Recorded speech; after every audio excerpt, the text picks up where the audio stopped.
When they say competitors, it's not bad to have competitors. Do you understand me? But know the difference. There's healthy competition.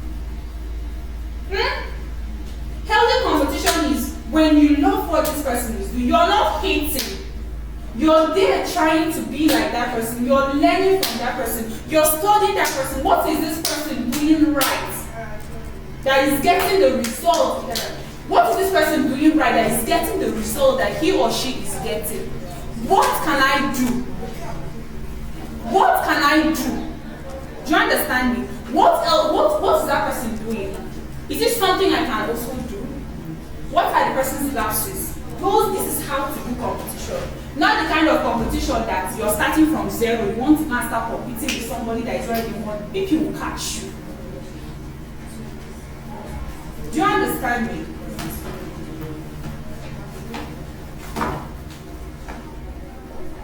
So you define your need. After you have defined your what, you defined your need. Please, are we all there? Do we have any complaint? Do we have any complaint? Please, if you have any complaint, just type it, okay? Just type it there for us. Define your needs. What are your needs? What do I need to start my own business? You said it again earlier. Do I need a shop? Do I need capital? How much capital do I need? Define your needs. What are those things you need to get started? Maybe you know you cannot have everything at the same time. When you keep waiting to have everything figured out first before you start, you might never start. In short, the people with the best success stories, they didn't start with everything they need. I did not start with everything I need, even though it was very frustrating. But I did not have everything I need at the same time in order to start. There are lots of people with big dreams.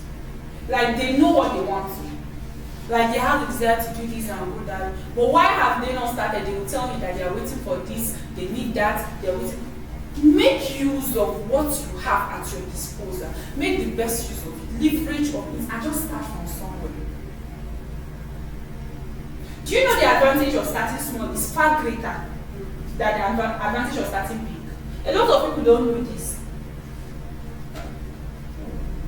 Like you want to do shop opening for the first time in your business, and then you want to start very big so that everybody that comes to say that Nirat have opened shop, Comfort have opened shop. Do you understand me? You're doing yourself more harm than good. Because the advantage of starting small is always, like to me, 95% more better than starting big. Because when you start big, you're carrying every little resources you have and pouring it, sinking it into the business. Do you understand? But when you start small, you're giving yourself the grace in case something happens along the line and you make mistake. You know that you have something to fall back to.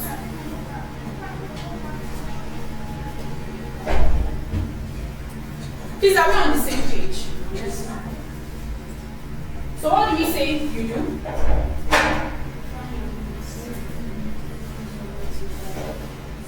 Define your needs. And we say, what do you need to start back or grow? In this case of those of you that have already started, what do you need to grow your own food business? See, if you have already started, well done, congratulations. But by now, you already know those things that you need. In short, you have more leverage than those that are already starting. You have already started and then you have made some mistakes. Do you understand me? So you already know those things that you need. I'm like, okay, you have a shop, this shop is 2 years. If I should come to you and ask you that, what do you need to scale this your business? You already know. Because you yourself, you know your challenges. You know that, okay, before you take order, you used to suffer, car will do this, car will. So you already know what you need. You already know that before you post your products, this is the problem. So you know that maybe you need a good phone that will be able to show the quality of what you say. You can have very good products, but if it is not right or quality enough, people are going to read it like, okay, this product is not that good. So you already know what you need. as someone who is already into the business, you know what to do. Like you're having customers, when you have one customer, like 5 customers complaining of the same thing, you know that it's not just customer that is talking. You need to work on that thing because it's coming from you. When you have like one customer, then you're like, this customer is too strong-headed. You understand? But you, as time goes on, when you have like 1, 2, 3, 4 people complaining on the same thing, you know that you need to work on that thing. Okay? Another thing is, what are the needs of your customers? See, this is where the advantage of starting small comes into play. What are those things that your customers need?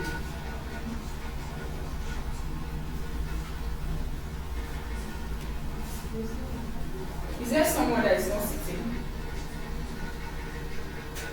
Is there someone not sitting? The person can sit here. Do you understand me? Sorry, remind me the last thing I said for now. What are the needs of your customers? This is where the advantage of starting small comes into play. Because you now understand the needs of your customer. How do you understand the needs of your customer? You started from somewhere.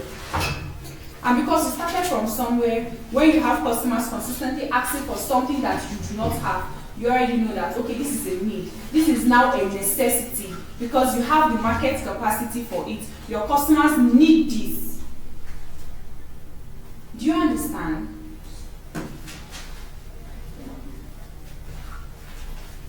So let's move to the common mistakes people make when starting food business. Me, I wrote it as common mistakes I make when starting my own business. Because yes, they are.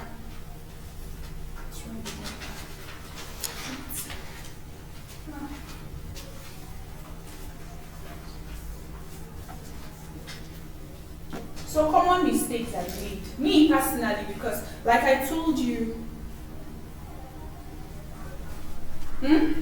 like I told you, everything I am saying here in this class is from my own personal experiences.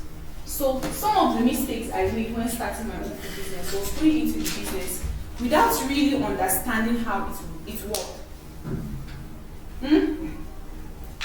Understand how your business works. So I'm going to be saying these mistakes and providing the solutions at the same time. Is that okay?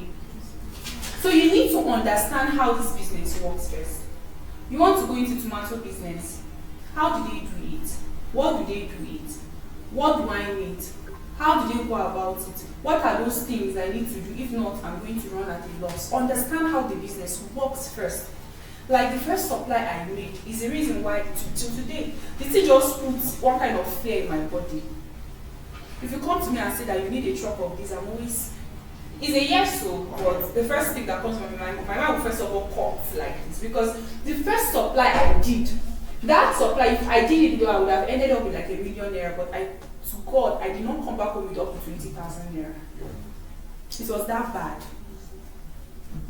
If you don't understand how this business works, market people will run your street. Maybe you know that even in the market, there are people hustling there in the market. They are waiting for people like you to come so that they can feast on your naivety, prey on you, and get what they want. So take your time and ask questions. Go to the market. How does it work? Maybe in every market, there's a place. If you go to Ferringada market now, there's a place they sell tomato. But there's a place that they sell to. If they're selling tomato here 5,000, there's a place they're selling that same tomato 3,000. Do you know? If they're selling paint of onions, for example, 2,000, there's a place in that same market that their price will pass 1,000. So some people in the market, they go to the market and then buy it there. When they buy it there in the market, they sell it there in the market. And they make their money. How do they make their money? Because people like you do not really know that, okay, this same item or this same product can be gotten at a cheaper rate in the same market. Do you understand? So understanding how that business works helps you It determines whether you're going to be running at a profit or a loss. When I did my first supply, I really didn't know. So the quotation I even gave the company was entirely wrong. I know that one thing with supply, especially companies, once it is approved, it is approved. See, if you don't deliver that thing you said you will deliver, you pay them. Like I mean it. They'll come and bundle you, you pay. So I made a lot of mistakes because I didn't know that there's market revenue. I didn't know that there's market union. I didn't know that there's money for king. Now when I go market, they tell me say you're supposed to give king, you're supposed to give youth, you're supposed to money that is supposed to come into my pocket now. Was what I was now removing and be giving these things. If you don't give, they will not even allow you to move out of the market with those goods. Now understanding how that market works, it will help you when you are giving quotation for someone that wants to buy. You're already adding all those expenses to that person and you're giving the person. It is after you've added all those expenses that you've incurred that you arrive at your own selling price.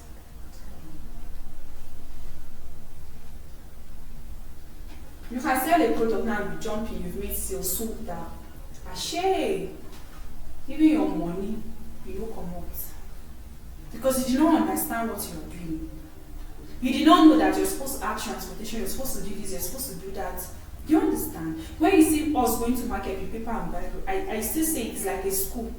Everything we do, even if you enter keke from here to Friday, you write it, it falls under your expenses.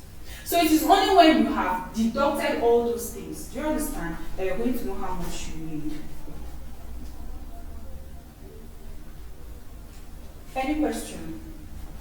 Like I said, you have paper and Bible back. Write it down. If you have any question, please find a place and jot it down, okay? I don't want anybody to leave this place today with any unanswered question. But at the same time, what normally happens after every end of class, I'll like 1 month later, they're still sending me a question online, and me, I'm not really the person that attend online. So they'll be like, you're snubbing us after the class, but it is not me. So you have the grace now to ask me a question, okay? The group is always going to be there. I'm not going to dissolve it. If anything comes up after the class, you can drop it there, okay?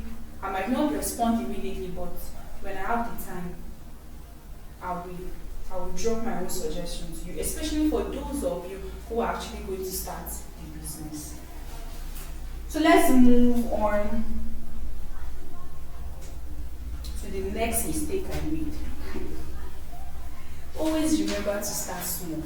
See, if you have 1 million naira as your startup capital,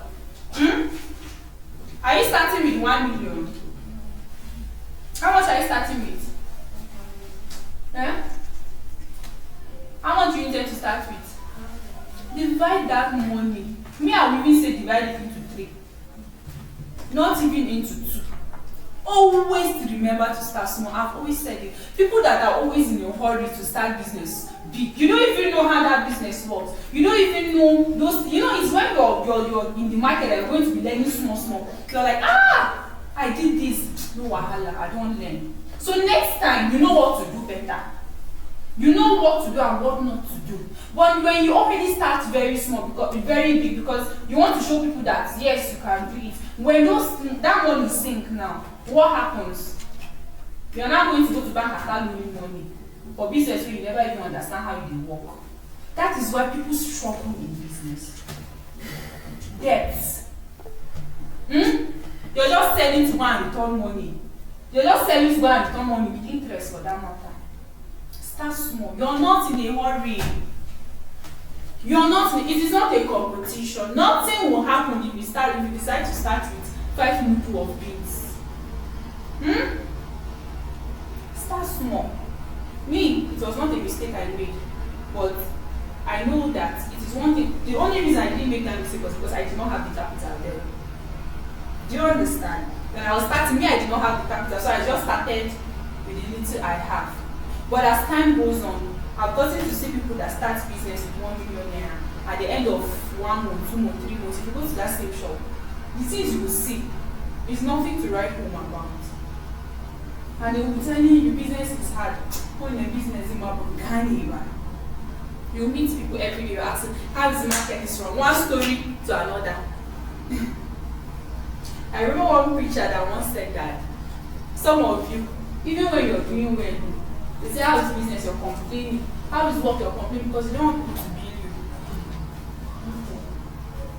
And then, I don't know, maybe because I'm a very religious person, you forgive me. I don't joke with my God. But me, I believe in power. This tongue that you're always using to be saying bad things about your business, be very careful with it. Especially if you're working in a market. You see markets, there's lots of reasons why people avoid markets. Market locations for business. Please, if you're not strong in your God or prayers, avoid it. Especially in a market with small-minded people that have never what is this? What is that? You don't believe in witches and wizards, but they exist. Do you understand me? So when you are now always using your tongue and be saying business is bad, this is that, it's like you're already giving the devil one edge over you. How is business? Fine, thank you. God has been faithful. We will get there.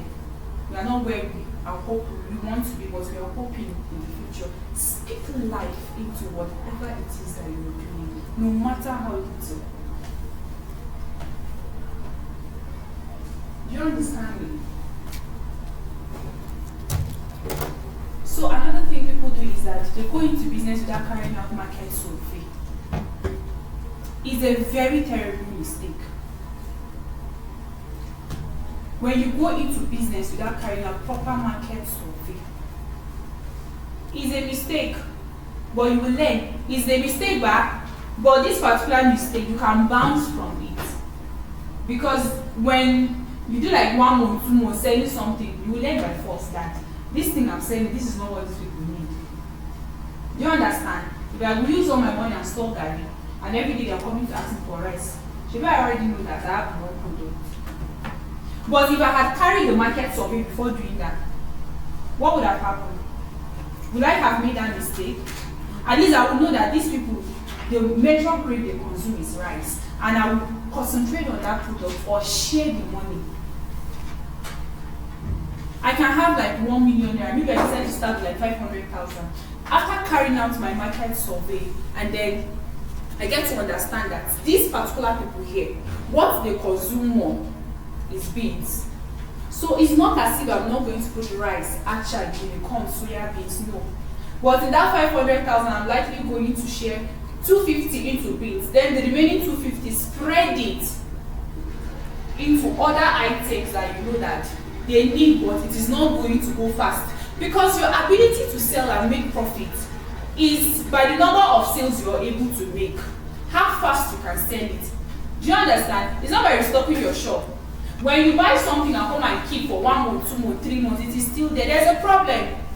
Because it is when people buy that thing and it finishes that you're going to record your own profit.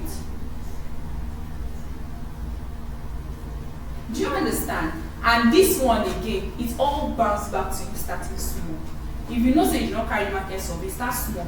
Because if you start small, when people keep coming and ask for something, you already know the next thing to do. But it is also very important that you carry out your market survey.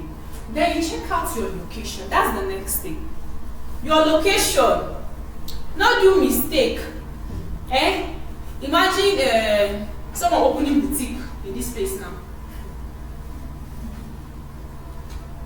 Maybe you see that there's a problem. So location matters when it comes to business. You will not just wake up and you say that you're looking for a shop, they now say there's shop in that place and then you're already rushing. You have to look, this location that there's shop, is it going to sell? Is it going to work in my favor? If I sell this thing in this place, is it going to move? What are the people around that place? Do you understand? Is it something they need? So if I try to open boutique in this place now, except if you are someone that is marketing your products solely online, like maybe your own market now strictly online. You know, online you can always stay in your shop and do videos and people are seeing. But if you're looking for people that can just pass by, even the passerby stuff, it is odd. Like it is odd say boutique day for here. So study your market, study your location. Location is of two types, and we are going to talk about it. The location you're studying, the first is the location that you are opening your business. Then the second, the other quarter of it all, is your market location. Your market location plays a very big role, especially if you're going into food storage business. Hello? Are you understanding? Did I lost you? Hope I've not lost anybody. Okay, we have a question. What portion of one's capital did you suggest to use for startup? Is it half or quarter? I think you said something. Me, I said I would have started with quarter, but you can start with half. The person can hear me. I don't think Yes, you need to okay. type. Or you can still type, I don't know, but they can hear me. Me, oh, because you make mistakes. Maybe yours is a bit better because you're learning. There are some things now that I'm sure you're learning. So when you already see it happening in the market, you were expecting it to happen. And then you already know that if it happened, this is what I'm going to do. But if, even at that, just make sure that you're not carrying the whole money that you have to sink into that place. Okay? So we were talking about market location.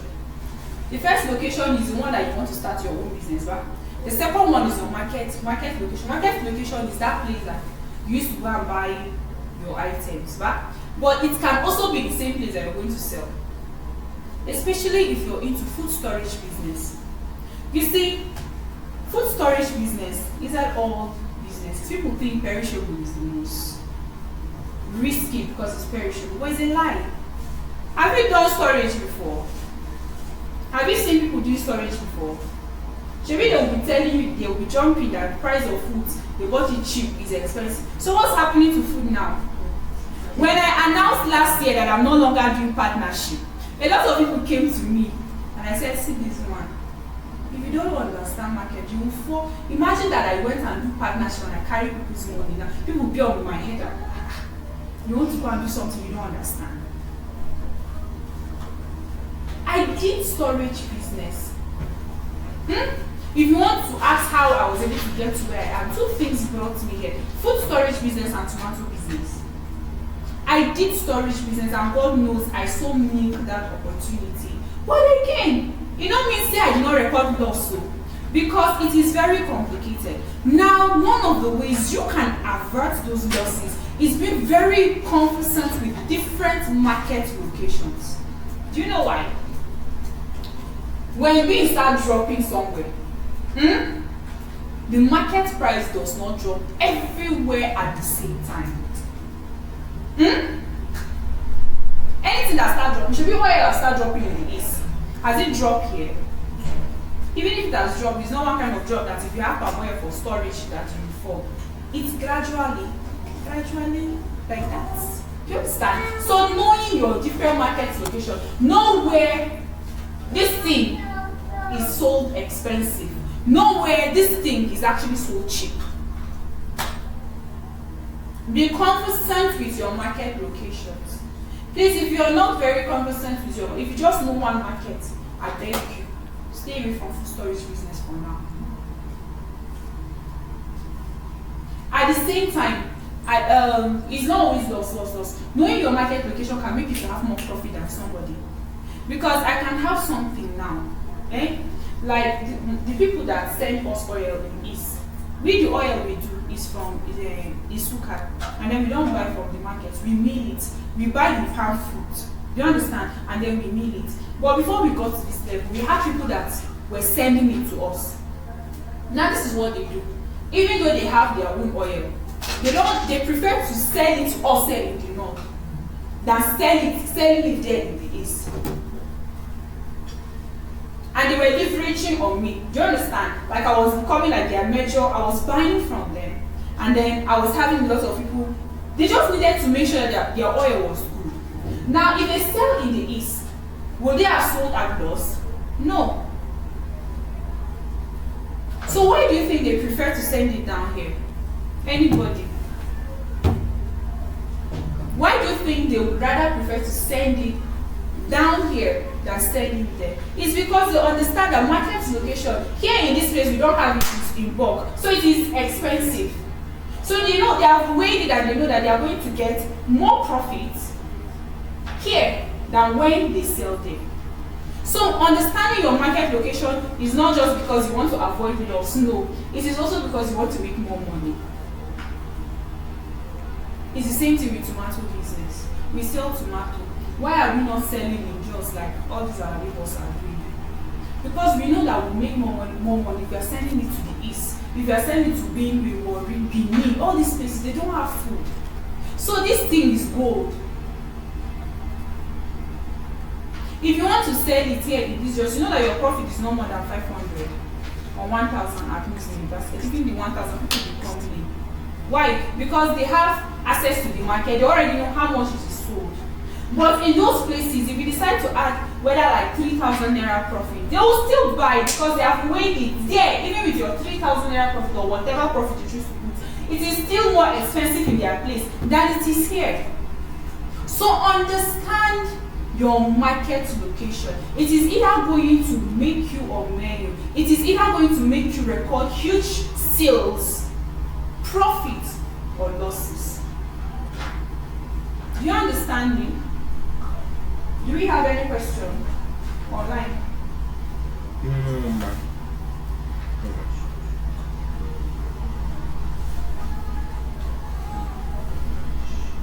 So your location determines two things.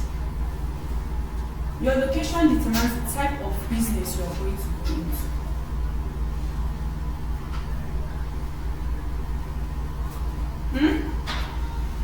I've checked these people. And what they don't have is tomato, they need vegetables. But maybe they are farmers who they used to have grains, but they don't have ingredients. You already know that when you bring ingredients in that place, it's going to sell. I've checked these people, what they don't have is palm oil. You know, some people can have rice, beans, but they don't have oil. You make that opportunity. So your market location, of course, after carrying out those market surveys, determines what you are going to sell. Because the people there, remember that you're solving a problem. I mean, you're looking at their problems. What are their problems? What do they need? And because you already know their problems, you are feasting on it by providing the solutions that they need. Are we clear? Your market location also determines the type of customers you get. Let me give you a very short story. You see my first shop that I used to post during NYC. One thing there pursued me from that shop, and that is debt. Bash. Hey, if you go to one market location, they will use debt, credit to kill your business. You don't know that? Credit. When someone come and buy something from you, know, when you sell anything in your shop, the money is not for you to consume. It's for you to keep after removing your profit. Do you understand? Then you use the capital to restock. But when someone comes to your place now and buys something on credit, that person did not just go with your profit too. Maybe you know, that person left with your capital and your profit. So the future of your business is in that person's hand.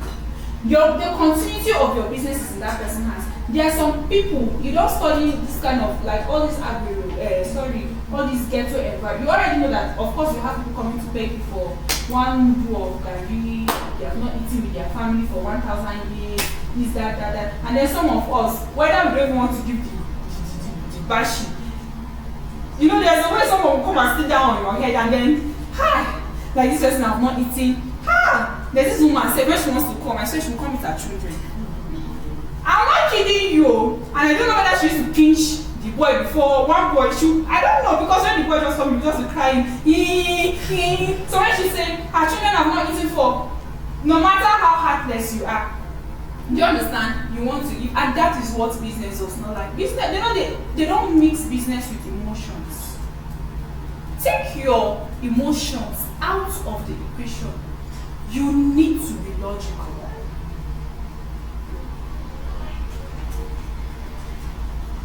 So your market location, you go and open shop in a ghetto. What are you expecting? Or you go and open shop in your angwa. Familiarity. They don't just know you, they know your mother, they know your father. And you know there are some people that will have so much respect for them. That's when they come to you, cannot say no. Let me even tell you, even the people that came and prayed for my shop opening, and then after the prayers, everybody, they were saying, is there anything you want to tell her so that she will use to grow her business? Okay, some people were coming, some were saying, don't give credit, don't do this. But it's the same person that was using his mouth to say, don't give credit, was the same person coming to my shop after to come and beg for credit. So today, 3 years, or 4 years, I've not seen my money. And I cannot ask that person because I have so much respect for that person. You see how your market location is gradually affecting you. If you like be the most hardworking person, but as long as you're in the wrong place, it will not work. And I think this is where social media comes into play. Peace of mind. He did not send me goods and money, I'm not sending you goods. It's as simple as that. Me, I don't know about other people, and maybe I have the grace because I've been there and then I have the audience. But you see me, I'm not just collecting my money, you're paying even with transportation. That when my goods get to Port Harcourt, the only thing between me and you is you coming to pick your goods. I'm not going to come and say, okay, you have not paid money for my goods, I need my money. Yeah, no. And then social media is, except if now you want to do yourself. Will somebody just come online and tell you to give you something on credit and then you feel pity for that person, you feel sorry for that? You know, you don't know the person. So the emotional attachment to that person is less, except if you're that person that you like. You take everything you see on social media to heart. Because people, when people know how to write story, they will write. Do you understand? So your market location determines how you even sell. If you're going to run at a profit or loss. If you go and, like I said, if you go and open shop in all these ghetto people and you're telling them you don't sell things in cup, who have money to come and give you money for bags? And then if you go and open market in all these big people place, and then they are passing me, they're just driving with their car. Okay, I need a bag of them. Like, how am I? don't have up to a bag. It's only a cup. They'll zoom and go. Because who does that? You know, these people know that buying in bulk is more economical, but I know rich people are stingy. You don't know. Like, you're likely going to even get more money from a poor person because he's coming to buy. Anybody that's coming, if you come to buy palm oil in cup, the money I'll make from you buying the cup is more than the money I'll make from someone that is buying a jerry can. And these people, they understand it very well. Rich people, they like buying their things in bulk because they are saving money. So when you see somebody coming to buy things in bulk and you're like, this person have money.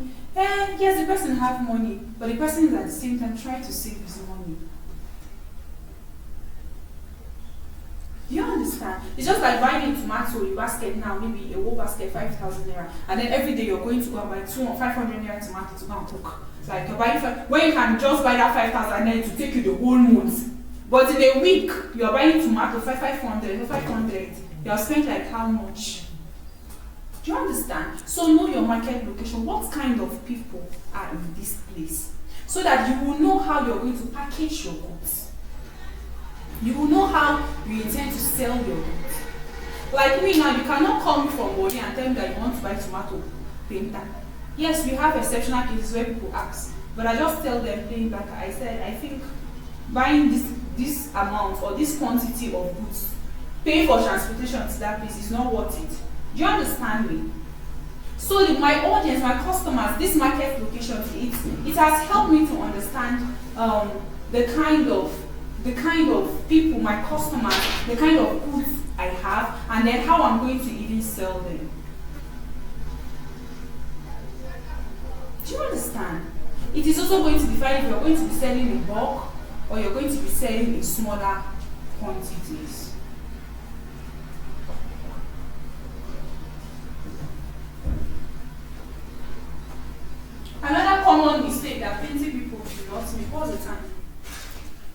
32.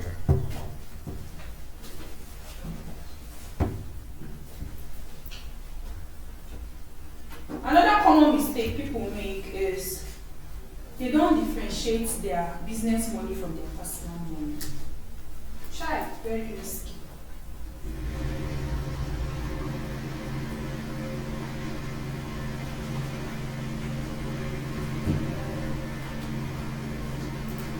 So differentiate your business money from your personal money. See, your business money is not your money. Your business money. I think when my daughter made a video recently and then I saw people comment and then I was shocked. So I was like, what do you mean by your business money is not your money? And I'm shocked. How is your business money your money? If you have foodstuff shop, even if it's garri fetch, you will pay for it. That is how it works. Except if you don't want to grow your business. You know, I told you that people do business differently. If you're just trying to do your business because you want to do business, let it be that you too you're doing business. You're just looking for something for your immediate needs. Then that is when you are not going to differentiate your business money from your personal money. But as long as what you are looking to do is something that can be sustained, something that can grow, something that can even turn into a brand in future, then you have to differentiate your business money from your personal money. See, when you come to me for help, even if it's with 2,000 naira, there's a level I will tell you I don't have. And true, I don't have. Because you see, one thing we do here, the day we pay our staff is the day I also get paid.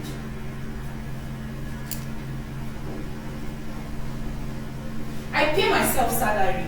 Do you understand? So by doing that, I already know that my needs fall into this amount. Once I've exhausted that money and this 1 month and I don't have money, if I come to this shop and then I carry in this 1,000, my staff will stand on my neck and ask me to pay.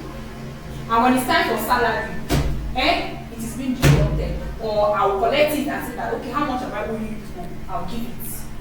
Differentiate your business money from your personal money. It is the only way to grow.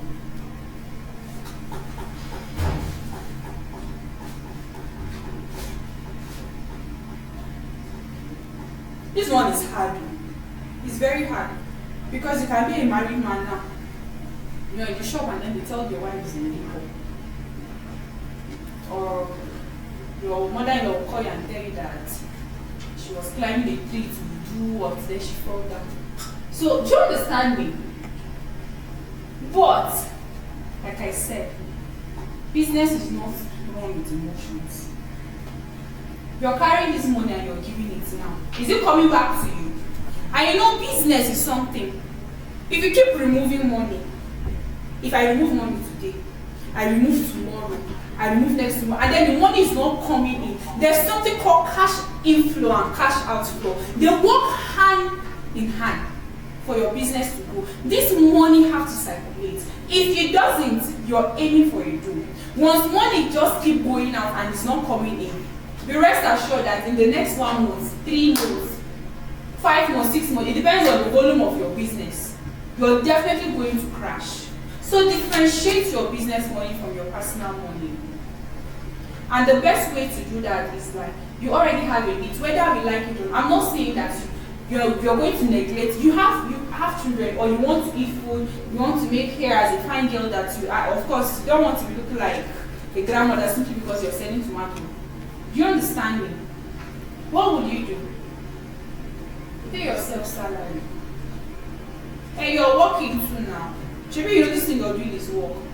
Pay yourself salary. After you don't deduct all the profits, you've calculated how much profit you made at the end of the month. So your salary should fall. Maybe your profit for this month was 50,000. Then you now go and give yourself salary of 50,000 or salary of 100,000. Do you understand? It's not done that way. Pay yourself salary based on how much you are making in that business. Now, another mistake a lot of people make is that they think that this profit they are making in their business is for them to go and spend on it. No. It is for you to use and grow your business.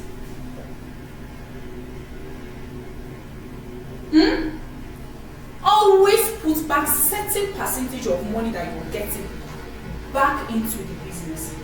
You know, the mentality I got from a lot of people is that I started, let me say, I start business with like 5 million naira, and then after 5 million naira, I squander the 5 million naira, and then I will now go and beg somebody's son somewhere, please give me money, I'll pamper him, and I give him like 2 million, and now I'll put it back into the business, and then I'll be boasting that my business is moving. You do it yourself. You want to expand. Instead of using the profits you're getting, you're not going to go and grow. Do you understand me? Your growth in your business should be able to come from the money gotten from that business, not from somewhere outside. If not, you're likely going to be sinking money and even running at a loss without your money. And everybody will come every day in the shop and say, the shop is so big, it's so fine, things are moving away. But it's a lie. What is funding that business is not that business. What is funding that growth is not that business. It is money gotten from somewhere again that you're coming to put. After a while, you're still going to go and bring money again and put. No. So what I normally do, I've said I'm going to use myself as an example. When we make, for example, when we make 10,000 naira in a month, we share that money into 3. One is for salary. Everybody gets paid. The second money we get is for unforeseen circumstances. Anything can happen.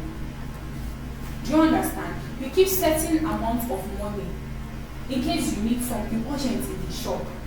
Do you understand? There's some things that are like very necessity. Some things that you didn't plan for, you weren't planning for them. Then the last one, we use it and save it up for like 6 months. At that 6 months, we already have a next project of what we want to do in food. Now, this space is not a one-day thing. This is something we started working on from June last year. So from the profit we make now, when we share that last tax percentage, it is what we now come and use to grow. If I'm saying I'm opening another brand in Warri, I'm not opening from my outside money. Do you understand? I'm using it, I'm opening it from the profit that we have saved up. So your profit that you're making is not for you to go and squander. Except if you don't want to grow. As long as you're doing business, growth is very important. Especially if you tend to do it online. If there's a physical shop, there are some people's shop that since I know the shop for like 10 years, it's still like that. Now I know Wahala. As long as people come and my gig day, so today that will know Wahala. But if you want to do online business, competition yakpa, always look for ways to improve. Do you understand? These audience, they are like what? They are like bee and honey. They follow you. Like when your story just come now, they are like following you. The next thing now, when somebody else come with his own, do you understand? Attention has gone back to that person. Do you understand me? So you always have to look for means to keep improving yourself, keep growing your business, keep scaling, like to make them anticipate. Do you understand me? They don't know the next thing you're doing. This woman, before they are saying congratulations, the next thing, you're hitting them with something. Always look for ways to go, don't settle. And that again has a lot to do with your mindset.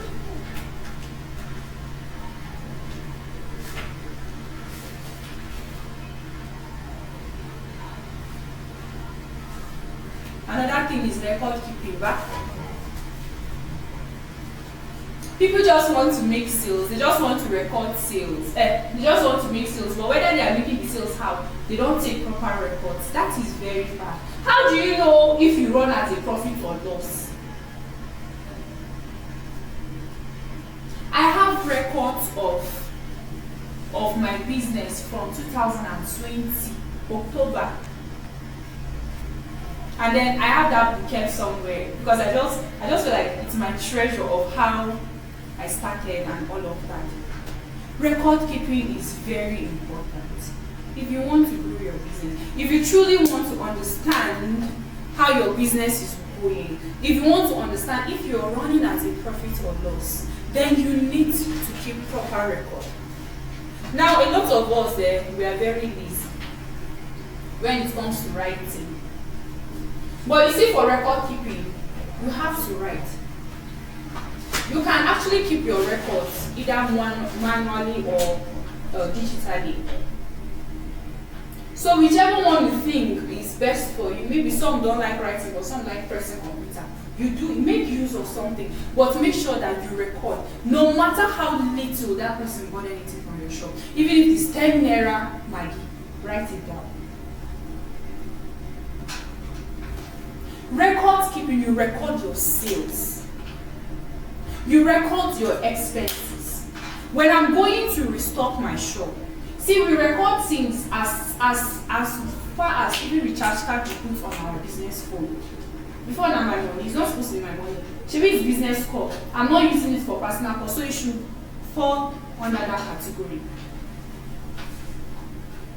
You record everything, no matter how little. You enter keke to go to the market to restock, you record. You gave wheelbarrow person 15 naira, you record. You gave Medoko 10 naira, you record. Everything you do, you keep record. Now, in that record keeping is going to help you determine how you are now going to sell. It is after you have calculated everything that you have spent on those products. Do you understand? After calculating those things that you have spent on a product, then you are going to come and record it and know how much you're going to sell. Now, after that sales, you're supposed to do record or calculations to know if you actually got profit or not. How would you do your calculations if you did not keep record keeping? I can boast that one of the things that has made me who I am today is proper record keeping. And I will explain to you how very powerful record keeping is in business. We talked about starting small, Abby. How do you intend to grow when starting small without record keeping? This is what I did. Me, I started small. It's not by my grace. Papa God knows it. He said that time I get like 1 million here. See, my hand doesn't even touch like 1 million by mistake. I would have actually used everything to put in that business. Do you understand? Because me too, I want to feel among and like I have a shop, not just a shop, a very good shop and all of that. But my starting small there was due to lack. But one thing I knew that was helping me was record keeping. When I started with just few measures of grains that I have, there were lots of other things that I did not have. So what I did was that I looked for books. I have my book for recording of sales. That one is for sales. Even if you buy vegetable of 15 naira, I will record it as I sold vegetable of 15 naira. Do you understand? Then I had a book. This second book, what I write are things I don't have. If you come to my shop and ask for semovita and I don't have semovita, I will write it down. If you come to my shop and ask for guinea corn and I don't have guinea corn, I will write it down. If you come to my shop and then you ask for acha and I don't have acha, I will write it down. Now, another thing that I do is that, because I know that I don't have the money to go and restock all these things that I don't have at the same time. Do you know what I do? Those things that you came to buy that I don't have, when one person comes to ask for acha today, under acha I'll tick 1. When one person comes to buy the liquid, I'll tick another one. So at the end of the month, I check which among these grades has the highest tick.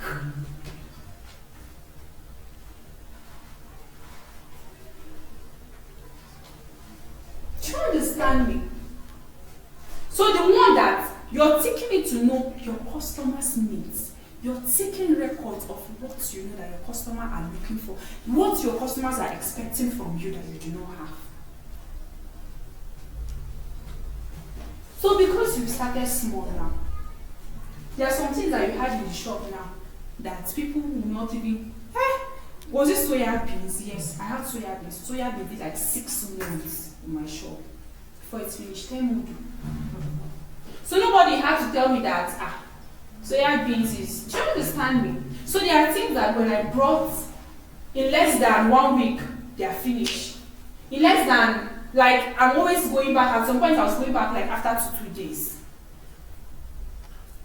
So I was now diverting that money that was meant for soya beans and other grains that were not moving back into those things that were moving very fast, and to restock those things that have ticked to be the highest that people are asking from me that I do not have. Because business is about quick turnover. Your ability to sell fast is what is going to make you have profit. When you buy something and it's doing like 6 months in your shop, maybe it's tying down your profit. It's tying down your capital. It's tying down your profit. Like it's tying down your money.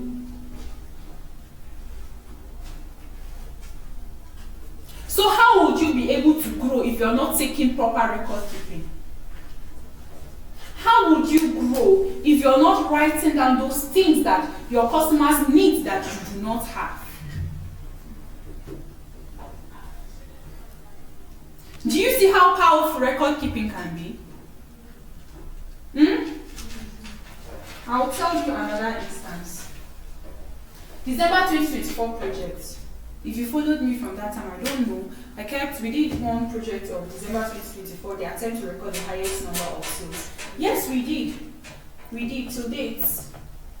That was like the month that actually we hit what we were looking for, even though it was not like the target. But my target is always scary. So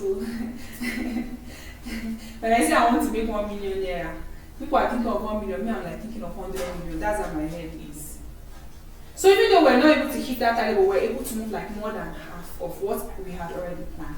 Now what happened was, the person who takes accounts during that time lost somebody close to her. So she had no choice than to travel.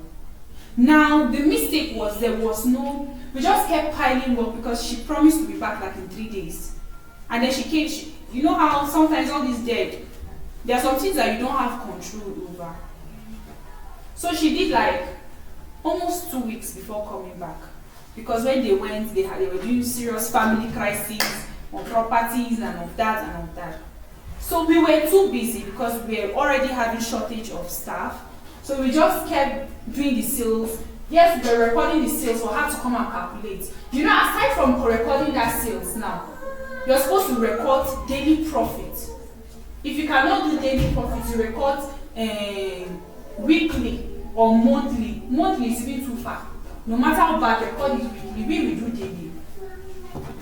Now we were writing down everything, taking notes and records of how we were selling, how we were buying, but we were not writing to know the profit.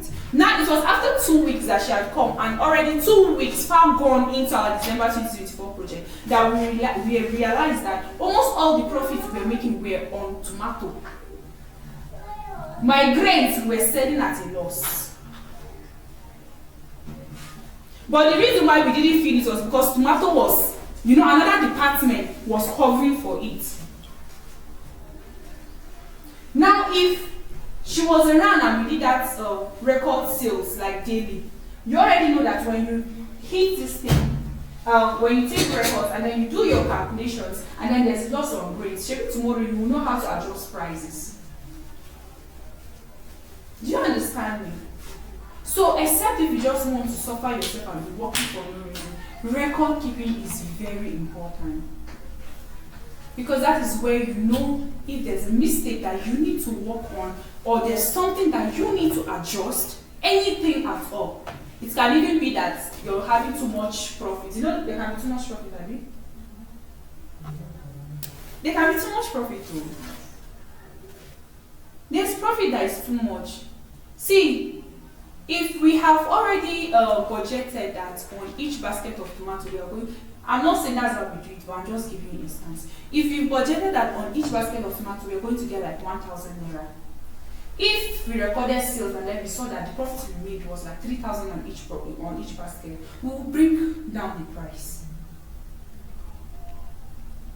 Someone said, Yes, you bring down the price. Yes, you might actually make more. But one thing I want you to know that there's a reason why you're making that plenty profit. maybe the tomato price came and dropped in the market, and it knows your supplier place, so it has dropped in their place. With time, they are going to be wondering, why, even when these things drop, why is your own not dropping? And your competitors are ever ready. Some of them, they think like it is by the cheapness. So as you're putting basket of tomato 10,000, then they're putting basket of tomato 5,000. Even if you like me like waiting, you will run one day. Especially if you now decide to say that, okay, let me just try the person. And then by mistake, that person you were trying now delivered. Have you lost a customer or not? So yes, you can make too much profit and you need to work on it. If your plan or your business budget on each product is so amount, it needs to stay like that. Now there are rare instances where we have already fixed this price and then we went to the market to sort out orders and then the price dropped. I do two things. I either inform my customers or I add something extra. And by adding that something extra, you see how they will bless you, even though it's their money. And by that thing, customer satisfaction.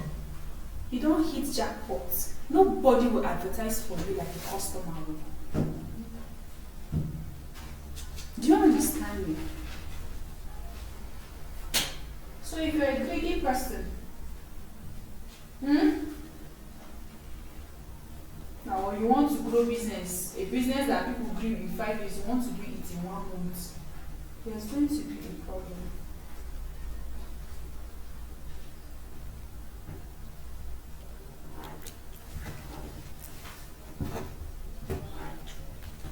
Great time. So let's take one more thing before.